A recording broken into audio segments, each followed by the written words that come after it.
Deus é o dono do lugar, aqui quem fala é Everson Montanha. Estou aqui na roda de conversa com os empreendedores aqui na Manancial Podcast, a casa dos empreendedores hoje, né? Sendo obrigado aqui pela Monte Web, obrigado pro André Felipe e hoje do lado da Su Otaviano, que é tudo, né? Hoje já falou que ela é isso, que é aquilo, outro. Bombril.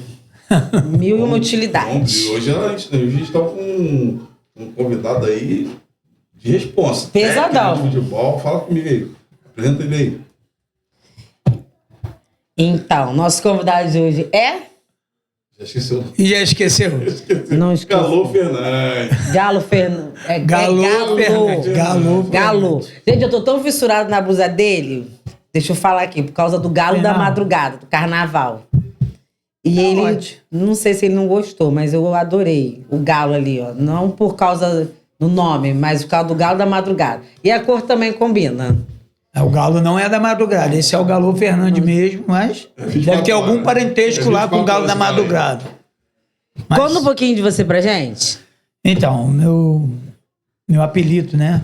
Meu nome político é Galo Fernandes, mas eu já tenho esse apelido desde criança, da minha infância lá. Por quê? Garoto de rua, brigão. Então, lá na nossa região, lá, nós tínhamos um vizinho lá. Eu não sabia muito pronunciar o nome de garoto. E ele botou Galo por conta de briga, de rua. E aí pegou desde 6 anos, não consegui mais tirar. E hoje é o meu nome oficial. É bem mais falado que o Marcos Vinícius, que é meu nome, né? Então, a gente já até se familiarizou bem com o nome, o apelido, né? Eu trabalho no mundo de esporte, né?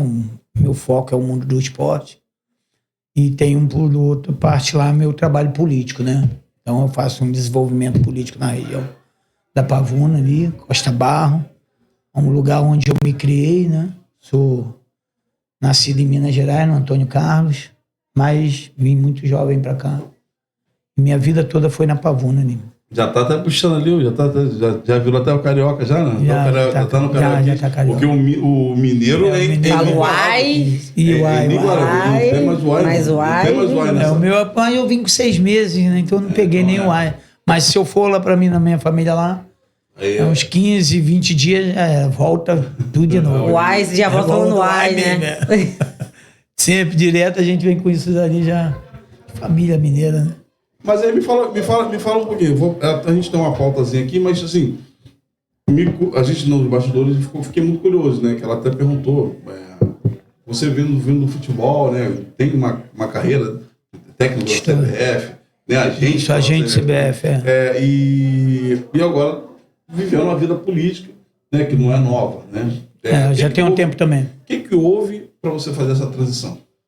Então, eu comecei na comunidade ali de Costa Barro, nós fazíamos pelada de comunidade e nós montamos um torneio, né? No ano de 98, 97, assim. Montamos um campeonato. Então, através desse campeonato, as coisas deram muito certo, pelo número de gente, o número de time, então chamou muita atenção. E esse campeonato se estendeu por um bom tempo e aí ocasionou dele estar pegando numa parte da política, né? E aí foi um político lá na região procurar saber quem era o Galo Fernandes que montava os campeonatos em Costa Barros. Então, através desse pedido lá de um político para me conhecer, a gente foi. E ali eu comecei a conhecer um pouquinho do mundo político. Fizemos o campeonato de futebol, então todos os anos nós fazíamos. E aí, conforme foi encaminhando o esporte junto com a política deles lá, eles pediram para que eu viesse candidato, só que eu não entendia uma vírgula de política, né? Não entendia nada de nada, não tinha conhecimento. E aí eu me aventurei em vir candidato. Em 2006, o Bispo Rodrigues, né, pediu para que eu viesse deputado estadual, fazendo uma dobrada com ele. Eu fiquei todo feliz porque eles fazem aquelas promessas que sempre vem, né? Uma bandeja bem florida ali. E eu aceitei o convite dele e vim candidato. Como eu não tinha verba nenhuma para competir com os políticos, eu achava que pelo meu conhecimento dentro da região eu iria explodir. Pelo conhecimento da gente, a gente acredita que todo mundo de fato são nossos amigos e que vão fazer o trabalho político junto com pouquinho ele. mais embaixo, né? Quando chegou na campanha, eu vi que era muito diferente. Logo de cara, já começou pelo próprio candidato, né, que me pediu o apoio para a dobrada. E ali no pedido dele, eu pensei que as coisas estavam bem. Ou seja, só tinha um materialzinho santinho, vai à luta e depois a gente vai ver para arrumar mais material. Aí ali eu já... Aí a gente desvencilhou do Bispo Rodrigues. Eu falei que não queria mais. Encontrei o João Mendes, que era da nossa região, uma pessoa renomada lá, de muito carinho, né? As pessoas tinham muita admiração pelo João Mendes na Fazenda Botafogo. Foi um dos deputados que fez muito por nossa região. E aí pediu, poxa, Galo, tem como você fazer uma dobrada comigo? Aí nós tínhamos partido diferente, eu também não entendi. Ele fez um talho no galhardete lá com uma faixa e separou, né? Como se não fôssemos aliados. Então botou só uma parceria de galhardete. Então começamos a trabalhar. Ele me deu uma pequena ajuda lá, por eu ser a primeira vez candidato, eles não acreditavam muito que eu poderia crescer. E tinha outros candidatos que tiveram aqueles apoios lá em cima, né? Porque já tinha vindo, um já teve X. E aí acabou que eu fui um dos melhores votados. Na primeira vez eu fiz 3 mil votos. E não entendi em 2006, aí dali eu ingressei na política.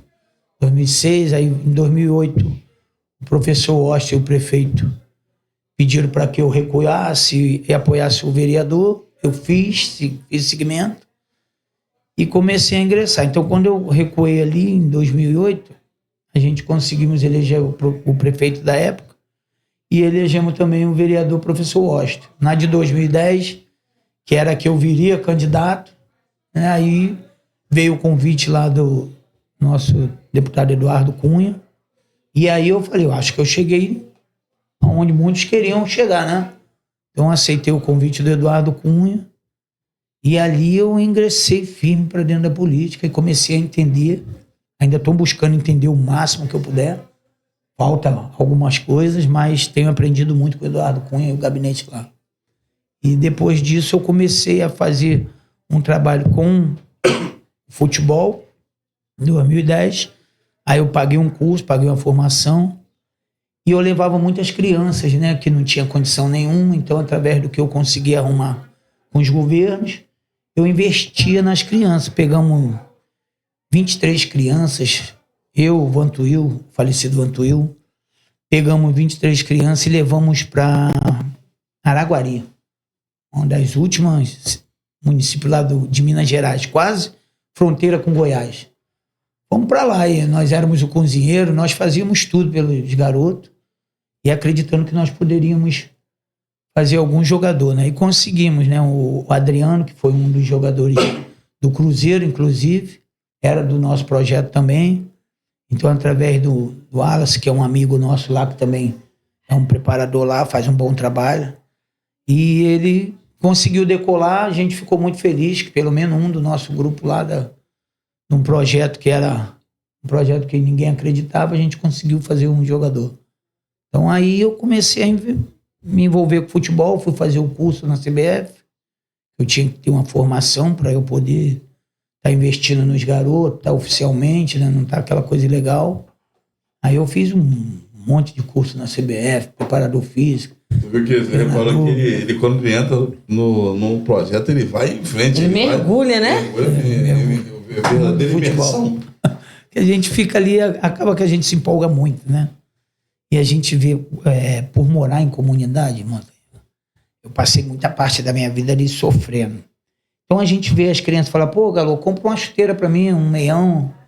E aquilo ali aperta nosso coração, né? E eu também tentei fazer meu filho jogador, meu filho chegou a jogar, disputar campeonato, foi pro Copa São Paulo, jogou, consegui levar outros garotos também. Então, assim, eu consegui tirar algumas crianças que precisavam muito mesmo que não alcançou, mas aquele sonho da juventude dele, nós acompanhamos uma boa parte. De alguma forma também tirou de um outro caminho, né? Aquele raio de ação ali que poderia desvirtuar naquele momento que era é crucial. Mais crucial ali, né? Então eu cuido de muita gente dentro da nossa região. Eu sempre fui uma pessoa que atuei muito dentro de Costa Barro. Eu tenho muita história dentro de Costa Barro, eu tenho muito.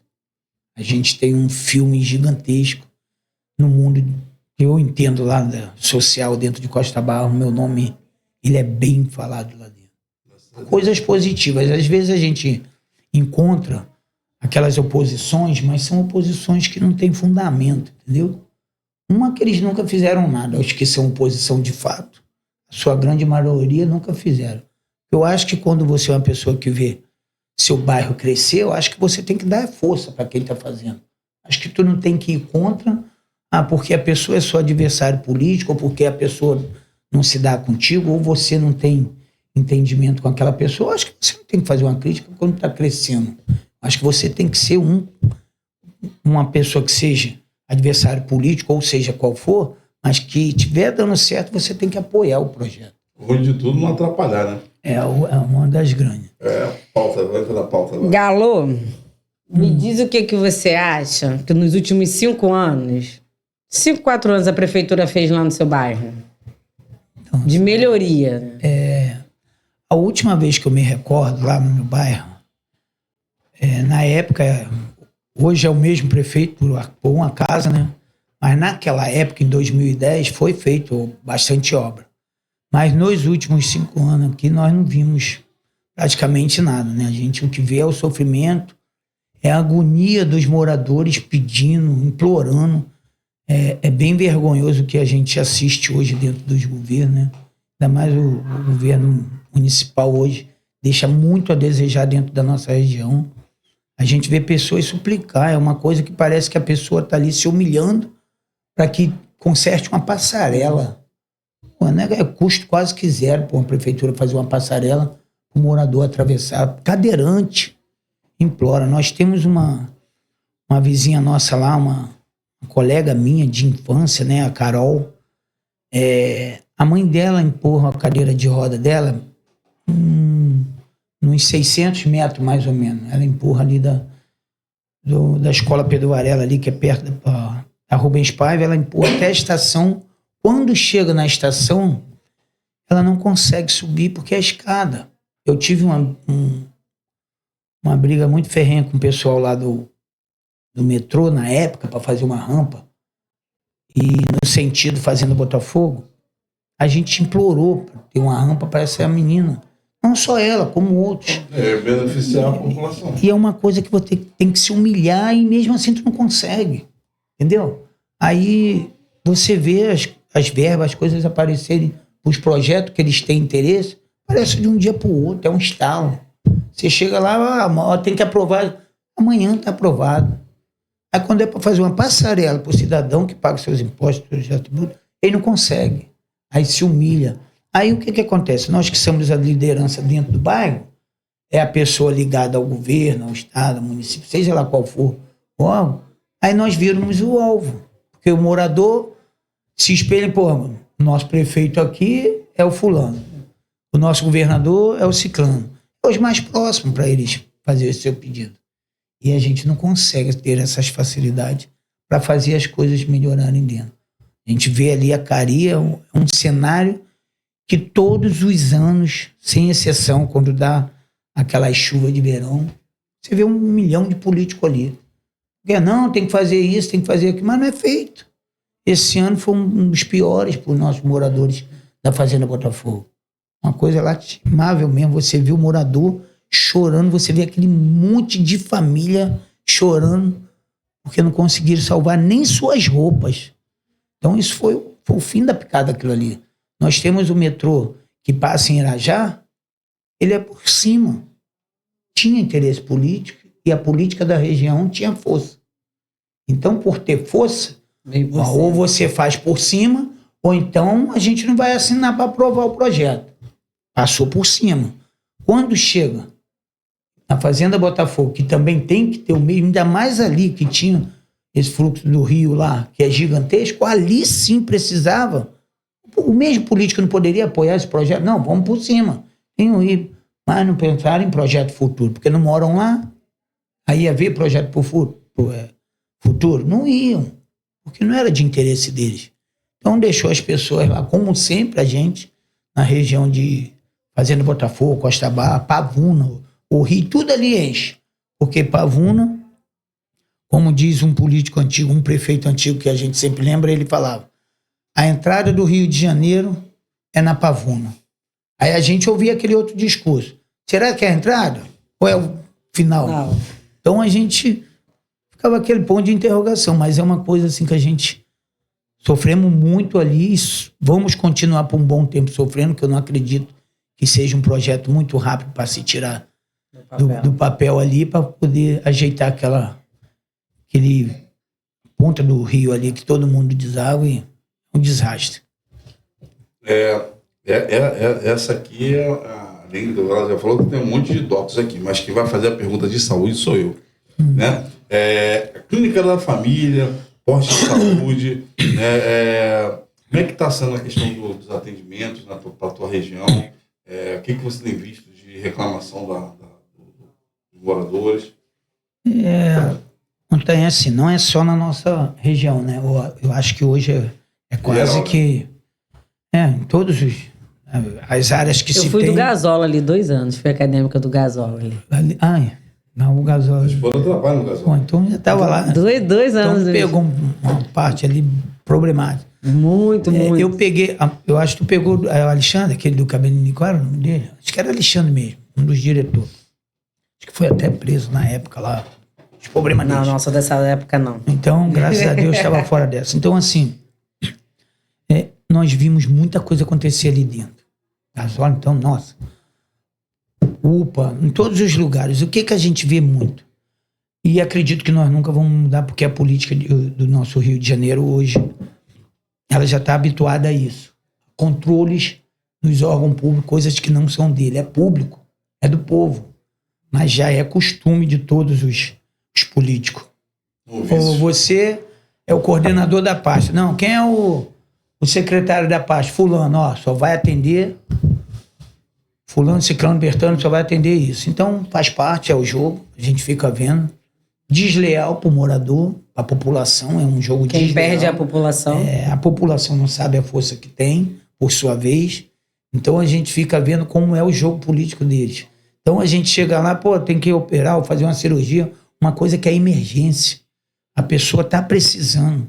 Aí eles entendem, o Galo tá trazendo uma pessoa aqui, o morador tá precisando, tá desmaiando. Não sai de ambulância, não. Pode, não, ele dá o jeito dele. Então, eu vi muito disso. Então, nossa saúde hoje, que na verdade você não pode entender que é uma saúde. É uma saúde doente. Como é que tu vai conhecer uma saúde que tem doença? É saúde ou é doença? É uma doença dentro da saúde. A saúde está doente. A saúde está muito. Então, a gente fica vendo aquilo ali, a covardia que acontece. Aí tu vai, liga para A, para B. Quantas vezes a gente estava do lado do prefeito, tudo bem. Saiu do lado, amarra o pescoço, joga a corda e deixa ele lá. Então eu fico vendo a saúde nossa, em todo o nosso Rio. Ela é muito precária, muito sofredora. É uma saúde que a gente... Acho que ninguém merece o que se vê hoje. Descaso. Onde você vai não tem responsabilidade mais que nenhuma. Conforme a gente vimos, aí aquele outro candidato que se elegeu praticamente fazendo essas postagens aí, né? A respeito de saúde, ele ia lá, tava todo mundo dormindo, aí a outra hora o plantão não tinha ninguém, aí um assinava, não tava. Uma coisa que a gente fica buscando ali, mas felizmente só muda por cima, né? Então, eu creio que um dia eu possa defender, pelo menos fazer minha parte correta com o povo, que é a nossa origem, né? O povo pobre, as pessoas que mais precisam da gente. Eu acredito que eu não vou ser uma pessoa desleal com o meu povo. Entendeu? Suzana tá vendo. Fiquei sem palavras. Por quê? Não, foi bem bacana. Muito interessante isso que você falou, que realmente a saúde tá doente mesmo, né? E foi como o Montanha te perguntou, né, em relação às clínicas, a saúde básica, né? Foi como você disse, se tá do lado do prefeito, show, se não tá, acabou o milho, acabou a pipoca, e é isso. E em relação às crianças, o que você acha em relação... você acha que no município do Rio, né, que você é o candidato do município, vem a pré-candidato do município do Rio, em relação à merenda e educação, como que você enxerga isso? Que eu já percebi que a sua pegada são as crianças. Você vê que as crianças são a nossa foco. É a nossa salvação, é o nosso futuro, né? Então a sua pegada ali é as crianças junto com o esporte. E eu particularmente, eu vejo que educação e esporte é uma combinação perfeita. Tem que andar junto. Em relação à educação, o que você acha do município do Rio? Falta merenda? As escolas estão boas, não estão? Então, Suzana, assim, na verdade falta tudo, né? Até mesmo a educação está faltando, né? É a grande verdade. Mas eu não vou, nessa pasta aí, eu não vou jogar culpa na educação 100%, não. Porque, como eu acabei de falar, nós somos de comunidade e sabemos como é que é a realidade da comunidade. E muitas das suas vezes, o grande culpado é dentro de casa. São os pais, tá? Então, assim, eu vejo que em algumas situações, os pais apoiam aquela criança, a rebeldia da criança. Então, hoje os professores não querem dar aula. Hoje os professores têm medo. Então, isso é uma coisa que não podia nunca acontecer. O pai deixar a criança intimidar o professor. Isso não podia existir nunca. Nosso governo não poderia deixar isso chegar a esse pé. Eu não entendo muito da Defensoria Pública, essas coisas, foge de mim, mas eu vou falar o que é meu raciocínio. Eu acho que a Defensoria Pública, essas coisas que tem, né? Então, eles fazem essas defesas dele, quanto você chamar atenção, você corrigir. Então, por ele, os direitos humanos.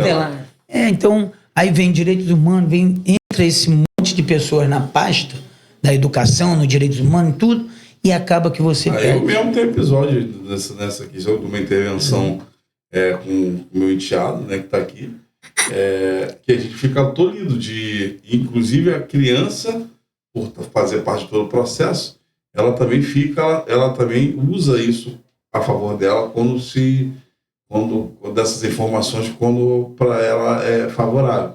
Porque as crianças estão tudo hoje ligadas, né? Então, por exemplo, a gente acaba ficando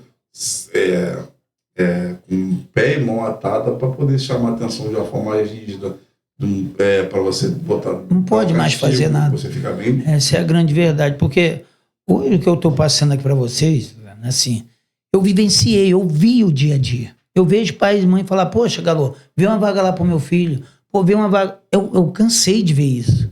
Então, assim, meu nome ali dentro de Pavuna, Costa Barra, ele é muito falado, muito. É uma coisa assim, que tu mesmo não consegue saber a dimensão de onde... Mas é os 4 cantos ali. Então, é porque é uma pessoa que atua, tá ali. Embora às vezes eu não agrado todo, não consigo atender todo, eu não posso ajudar. Mas a gente fica vendo como acontecia as coisas. Uma mãe falava, Galo, a fulana que é lá do outro lado, porque ela conhece o secretário lá, a menina da secretaria, conseguiu a vaga, eu quero trabalhar, não consigo pôr meu filho. Aí a pessoa que tá ali não trabalha, fica o dia todo na rua, mãe com 19 anos, 17, com 15, aí já é mãe, consegue a vaga e fica o dia todo andando, perambulando. Não estamos aqui tacando pedra, criticando não, porque a criança tem que estudar de fato. Mas eu acho que a prioridade é a mãe que trabalha, a mãe solteira, a mãe que precisa. Eu sou defensor da causa da mulher que precisa ter os seus direitos. Então eu vou defender sempre. Aquelas mães ainda que, a mãe solteira, porque hoje muitos jovens fazem os filhos cedo, responsabilidade zero. É como dizia já nossos avós, meu filho, os filhos só ficam com a mãe. O pai vai embora e vai pro mundo afora fazendo filho. Quando o pai tem responsabilidade, pelo menos arca com a sua responsabilidade, tá ali, não deu certo, a gente vai entender que não deu certo. Mas quando não dá certo, ele não dá educação, não ajuda em nada. E ainda fortalece. E quando uma criança de um pai desse, que foi pai muito jovem, não tem nem ele mesmo a identidade dele formada, aí o que ele faz? Ele vai lá, a criança tomou um puxão de orelha na escola, vai ficar de castigo lá. Aí o pai vai lá tomar dor. Fez o quê com meu filho? Aí é aquele jeito, né? Aquele jeito de comunidade. E aí ele tira para show o professor que não tem como falar. A gente vê aí, você pega as redes sociais, milhões de crianças afrontando o professor. Nem eu mesmo, se me formasse em professor, eu iria continuar. Eu vou fazer o quê? Se os próprios filhos não vêm com respeito de dentro da sua casa, ele vai me respeitar. A educação vem de Então, casa. a educação vem de lá. O professor está lá para ensinar a ler, a escrever. Porque, na verdade, a raiz da educação é dentro do lar. Ele vem da raiz, a árvore dele vai florar aqui de outro jeito. Vai ele ver o entendimento, se conhecer qual é a formação que ele quer ter, qual é a área que ele vai atuar. Mas ele já tem que vir com a raiz dele de lá. Eu procurei sempre falar para meus filhos. Bora, eu falo para meus filhos, filho, tem que entender de tudo. Ô pai, eu não gosto disso. Eu falo, meu querido, o pai também nunca gostou de política. E hoje eu falo para você, se tu não aprender política, tu não tem futuro. Porque se tu aprender política, tu não vai botar quem não presta lá dentro. E a hora que tu aprender, tu vai ver que a política não é isso que nós vivemos hoje. Entendeu? Então a gente vê aí que é a política do oba-oba. E sempre que você chega na política, você vê quem lá na política? Os que pensam, os que têm raciocínio, que educa seu filho direito. Os que eles vão orientam fazendo uma sucessão, né? De pai para filho. Isso, de pai para filho, neto. Escada, vai botando todo mundo. Eu falo, meus filhos provavelmente não serão políticos, não virão políticos. Mas eles vão ter que entender política, bem. Que eu falo para eles todos os dias. É aqui que eu te educo, é aqui que eu te ensino, é aqui que eu te explico como funciona. Porque se eu deixar meus filhos à mercê do mundo, ele vai aprender o que o mundo ensina. Então, a raiz que tem que ensinar o que o filho tem que ser. Mesmo que ele mude a direção, mas tem que fazer a coisa pro bem. Entendeu? É o meu pensar, né? Cada um. Meu parceiro, obrigado pela tua participação. Obrigado. Queria que tu desse as suas considerações finais, rede social, como é que faz para te encontrar. O pessoal que ouviu esse relato aí de você ter que tomar uma posição favorável à tua Então, minha rede social é @galofernandes.rio, meu Instagram. Eu sou pré-candidato no Rio de Janeiro, né?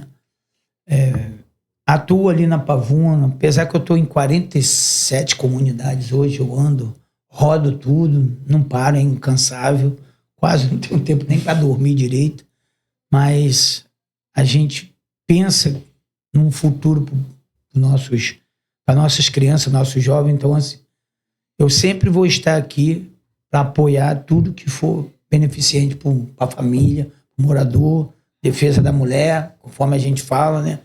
Às vezes essas coisas que acontecem aí que a gente não tem controle, esse feminicídio, igual a Suzana tentou entrar ali. Então a gente vê, eu não vejo como essas coisas ainda no dia de hoje acontecem, essas pessoas atuarem dessa forma. Pessoas não respeitam a criança. É uma coisa absurda a gente ver o homem chegar nesse ponto no dia de hoje, né? Então, acho que no dia de hoje ele não tem tanta dificuldade. Se ele tem um bom diálogo, ele encontra uma parceira, e a gente vê acontecer de tudo nisso. Então, as minhas considerações aqui é agradecer esse momento aqui, agradecer o Montanha, agradecer a Suzane. Tá feito o convite, tá, Suzane? Pode deixar. Tá ao vivo. Ao vivo, o olha, convite tá feito, se você vai aparecer, quiser, olha, vocês são pode testemunhas, aparecer. hein, gente? Eu sou igual Seria muito criança, feliz. Montanha. Pode. Montanha que sabe. Mas tem as crianças, tem criança boa, tem criança rebelde, Eu sou tem que que nem passar a criança. Me promete as coisas, eu fico ali perturbando, né, Montanha? Montanha também estou muito grato, Montanha. Montanha me deve uma caneca há um ano. Não. Ih, Montanha, procurar pagar essa dívida, né? Não, a caneca só que ela tá longe só. Um ano nessa caneca. Fiquei muito feliz que o Montanha trouxe a nossa amiga aqui pro convite hoje, no mesmo dia que eu vim, se é o que eu entendi. Sou muito grato aí por esse momento, tá bom? Maravilha. Precisar Nós que da gente, agradecemos. tá bom? Boa sorte. Espero que dia 2 de janeiro você esteja lá recebendo. A diplomação lá. Isso, a diplomação. Eu fugi o nome. Eu acho que a Câmara dos Vereadores do município do Rio já está mais do que na hora. Do município do Rio, não, do Brasil inteiro, né? Tem que fazer uma troca, né? Figurinha repetida não completa álbum, nem de Copa do Mundo, quem dirá da política. Então, boa sorte. Que Deus abençoe a sua caminhada e que você continue, independente de você ganhar ou não. Acho que você já é um vencedor, porque não é qualquer pessoa que disponibiliza o seu tempo. Eu costumo falar que tempo é dinheiro. Disponibiliza o seu tempo para olhar para o próximo, ainda mais para a criança, ainda mais quando não é nossos filhos, não é nossos sobrinhos, não é nosso nada. Então, assim, parabéns 2 vezes. Obrigado. Por você ter esse olhar para as crianças, que, querendo ou não, as crianças são o futuro do nosso país, né? Então, se a gente não cuidar, começar a cuidar das nossas crianças hoje, amanhã... Se hoje já está ruim, daqui a 10 anos, tem que devolver o Brasil para os índios. É verdade. E pedir desculpa. Seria uma das coisas boas, né? E pedir desculpa. Porque é verdade. Porque hoje os seres mais felizes da vida são os índios, que eles não têm nada, não têm interesse em papel e nada. E o pouco que eles têm lá no habitat dele, eles são muito felizes. Porque o hospital dele é a área que mora a natureza, então ele não tem essa. E hoje não, aqui nós do subúrbio que sofrem com isso aí, vamos sofrer por muito mais tempo. Acredito, se eles não olhar num tempo bem hábil, quando eles for reparar, os próprios filhos deles também vão pagar, mesmo sendo rico, pobre, vai pagar da mesma forma. Ou eles olham agora para mudar isso, ou eles entendem que a riqueza também não vai levar a lugar nenhum, só vai levar uma vida diferente, porque quando descer por terra é o mesmo buraco. Então, exatamente, eles têm que começar a entender que a riqueza não é tudo. A riqueza é o dia a dia que tu vive bem e tu tem saudação dentro da terra para viver com todo mundo na harmonia. Então, eu acho que é por aí que a gente tem que entender que a riqueza não vai levar muito em lugar nenhum, não.